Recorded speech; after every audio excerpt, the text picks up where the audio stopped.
Good morning. It's August 27th, 2015, and I had a very significant dream this morning that I wanted to pass on. I've mentioned that the people doing what they're doing to me that's connected to socialist anti-American brainwashing can transmit dreams into your head, okay, to kind of test you and manipulate you. I've been baited into pedophilia encounters. I've been baited into gay encounters. There have been some other weird things that have gone on that I've talked about. People have made comments to me about augmented reality. People have suggested to me that I've been cloned, okay, which would make sense. It would explain a lot. So I wanted to mention this dream because it matches up with something else. Okay, and this is very important. In the dream, they're not dreams. That's the whole thing. You can kind of tell they're not like dreams. It's like it's a manufactured real situation. By the way it looks, you can tell by how it looks that it's real, that it's produced in video. I can tell by looking at it. They're not real dreams. They're totally manufactured. And what was happening was I was sitting on a school bus, okay, across the aisle from a woman. We were like right next to each other in the same row across the aisle. She was wearing a hot pink jacket. She looked like she wasn't very tall. She had short, dark, straight hair, but it was probably a wig. But she had a very evident New York, New Jersey accent. Okay, and I'm pretty sure she wasn't tall. That's those two things I would say are positive. Thick New Jersey, New York accent. And I had been telling her a story about one of these weird experiences I had that apparently involved a man and a woman. And when I woke up, I couldn't remember what that story was. Okay. But she replied to it by saying, okay, I'm going to give you a hint. That never happened. It never happened.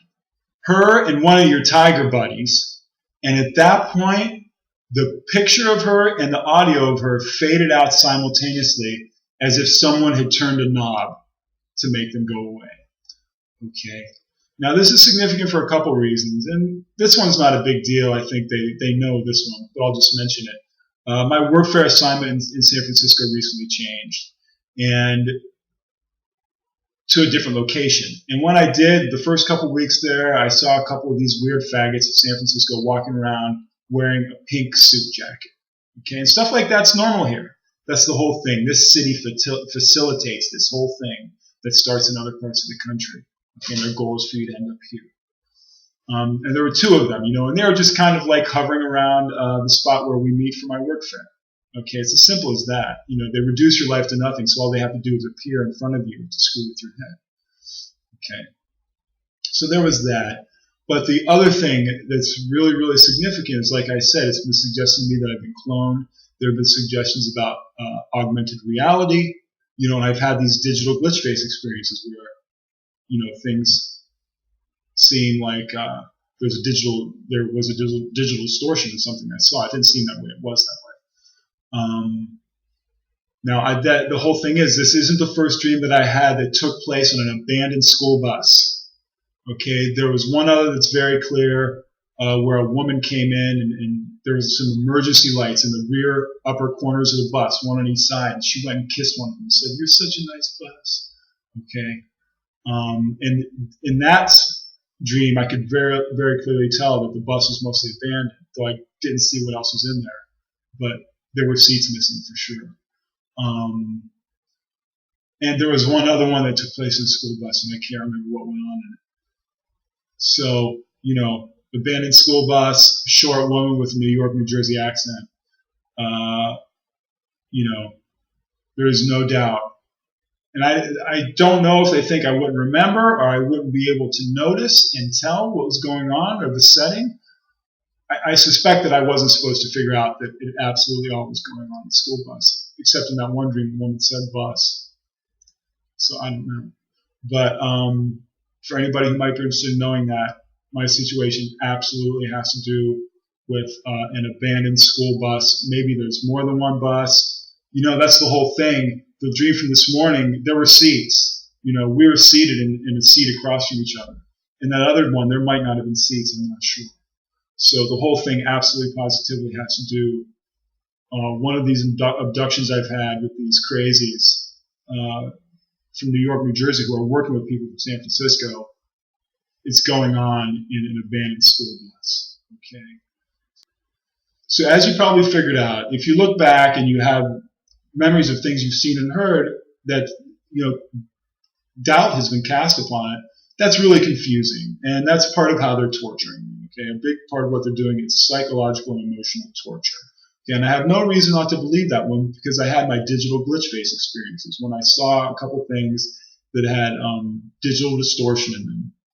Okay, and there was the one where the woman in my work fair made the hokey gesture, and I could tell it was done cheaply and it just didn't look real.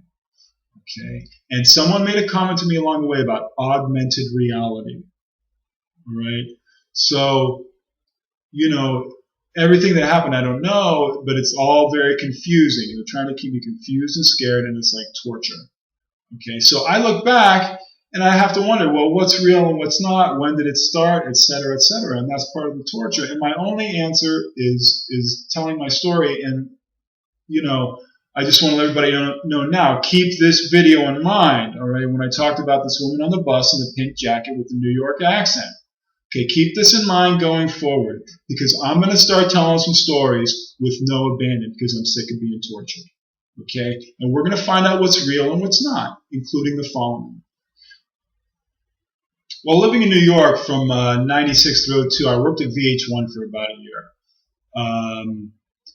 It was during that time when I worked on a Band on the Run anniversary video in which the faggot producer Scooter Alpert and Zay harassed me in edit, and I couldn't figure out why they were harassing me when I was doing everything right. Like the edit guys were loving me, and Scooter and his faggot buddy just kept on harassing me while they were trying to undermine the production of this special for Paul McCartney. Okay, and I wrote about that on my blog, but I haven't mentioned the video, but that really did happen. Now, the VH1 office where I worked at was in Paramount Plaza, which is on Broadway at about 51st. Okay, George Magazine was also in that building. All right, and there were maybe 2 or 3 times when I saw John F. Kennedy Jr. in passing in the main foyer of the building.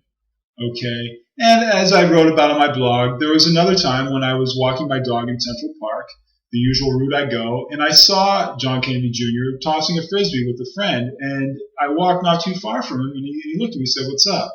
And I was like, "Wow, why is this guy talking to me?" And I just kind of acknowledged him and kept on walking. I didn't want to bother him. So he kind of gave me a strange look first and then said, "What's up?" And maybe he thought I was Secret Service. Maybe he thought I was some weirdo. I don't know. But that happened, and maybe it didn't really, though. That's the whole thing, Maybe it didn't happen at all, right? Maybe I didn't used to see him at Paramount Plaza. Maybe I never worked at Paramount Plaza, and maybe the following didn't happen either. It was while I was working at VH1 that I was on lunch one day, and I was having a conversation with a female acquaintance. I don't remember who it was, but I think it must have been a television acquaintance because we were talking television. And I told her how things were pretty hectic. I was working on day parts then, and we had some really long edit sessions that didn't have to be. We'd show up the edit at like 10 a.m. and some nights we didn't leave till 10 p.m. It was pretty bad some days. And they had me work on some other projects as well. It was a lot of hustle, which I didn't mind. But it was because of the way Scooter and his faggot buddy were harassing me. I think made everything worse. But anyway, I was telling her how things were kind of hectic. And she said to me, "You should apply at George Magazine." And I said to her, I'm like, "What are you talking about?" I'm just a PA. I came to New York and hustled into this job.